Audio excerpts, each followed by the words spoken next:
Welcome to The Explainer. Today we're unraveling one of the most chilling, enduring maritime mysteries in human history, the Mary Celeste. Picture it, the dark, unforgiving expanse of the Atlantic Ocean. A ship is just drifting, aimlessly, utterly silent, and it's holding a secret that has literally baffled historians and maritime experts for over a century and a half. Intact ship. 6 months of food, 0 crew. Section 1. The ghost ship appears. Okay, let's dive into this chilling crime scene. To really grasp the sheer terror of this mystery, we've got to transport ourselves back to the freezing, stormy waters of the winter Atlantic. Here's how this haunting encounter actually went down. Our timeline starts a month prior to the discovery, when the American merchant brig, the Mary Celeste, set sail from New York. Fast forward to December 4th, 1872. The crew of a British merchant ship, the Dei Gratia, is battling the stormy Atlantic when they spot a vessel in the distance, drifting, strangely. As they close the distance, they recognize her. It's the Mary Celeste. They hail her, they're shouting across the crashing waves. But in response, absolutely nothing. Just this heavy, eerie silence. Shortly after, unable to get any sort of response, the captain of the Dei Gratia dispatches a boarding party to investigate. Section 2, the Eerie boarding party. Now, I want you to imagine being one of those sailors for a second. You pull your small boat alongside this massive, dead silent merchant ship. You climb up the wooden hull, swing yourself over the rail, and step onto the deserted deck.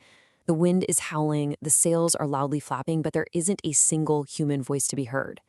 What they quickly realized was that exactly 10 people had vanished, completely, without a trace. And we aren't just talking about a rough-and-tumble crew here.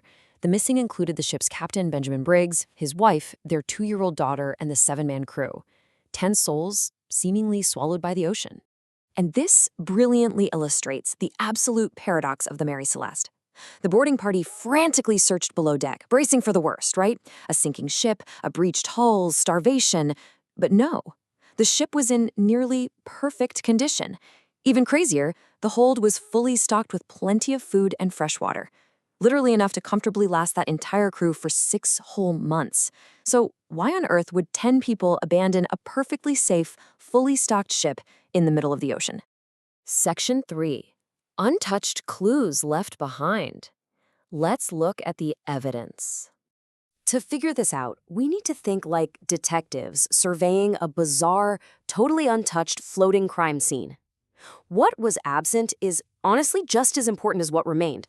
On the left side, we see what stayed. The valuable cargo was completely untouched. The crew's clothing and personal belongings still neatly packed away.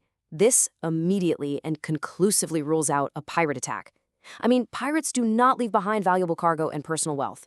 Now, on the right side, look at what vanished. 10 people, obviously. But crucially, the ship's single lifeboat and some navigation equipment. They didn't just fall overboard. They made a conscious, prepared choice to leave. Which brings us to the most vital clue of the entire investigation, the logbook, left behind right in the captain's cabin. The final entry was logged exactly 10 days before the Dei Gratia found the ship, and the details? Completely mundane. The captain reported standard weather. No storms, no mechanical failures, no mutiny. Everything was perfectly, undeniably normal, just 10 days prior to this terrifying discovery. The absolute bewilderment of the Dei Gratia's boarding party is perfectly captured by this sentiment. It was as if the entire crew had collectively decided to jump into the middle of the ocean for no apparent reason. You can almost feel the chill running down their spines as they stood on that empty deck. Section 4. The Invisible Explosion Theory. For over 150 years, people have tried to solve this enigma. We've heard some pretty wild theories, blaming giant sea monsters, alien abductions, or just a sudden outbreak of madness. But we actually don't need the supernatural to explain the Mary Celeste.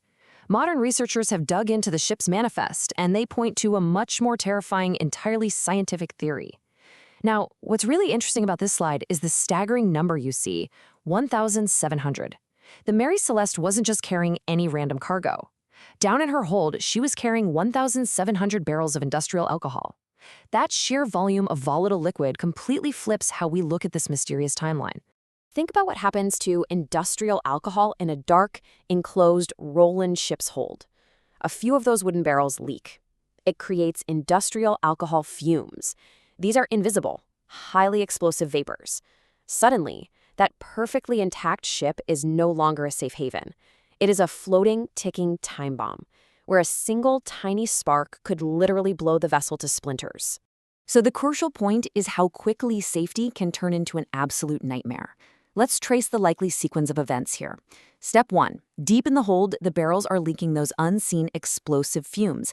Step 2. Captain Briggs smells the vapor. He knows his cargo, and he rightfully fears an imminent catastrophic explosion. He has to get his family and his crew off that deck immediately. Step 3. In a rapid panic, the crew temporarily evacuates to the single lifeboat. They take some basic navigation gear, and they tie a thick tow line to the Mary Celeste, planning to trail behind her safely until the fumes clear out.